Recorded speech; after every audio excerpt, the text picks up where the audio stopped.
लिप्त है। जब मानव वस्त्र पहनता है तो वो शरीर को नहीं बल्कि अपने अहंग को ढकता है। उसके वस्त्र उसकी पहचान, प्रतिष्ठा और अधिकार बन जाते हैं। लेकिन शिव, वो तो पहचान से परे है। उन्हें किसी परिचय, किसी मान्यता की जरूरत नहीं। शिव का दिगंबर स्वरूप सिखाता है कि जो अपने भीतर से पूर्ण होता है उसे बाहर कुछ साबित नहीं करना पड़ता। वो जो कुछ भी है उसी रूप में शुद्ध है, उसी में परिपूर्ण है।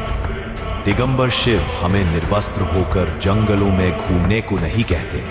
वो हमें अहंकार, दिखावे और मोह से मुक्त होने की राह दिखाते हैं। जिस दिन हम समाज की परतों से, अपनी छवि की चादरों से और दूसरों की अपेक्षाओं के वस्त्रों से मुक्त हो जाते हैं, उसी दिन हम भीतर से शिव हो जाते हैं।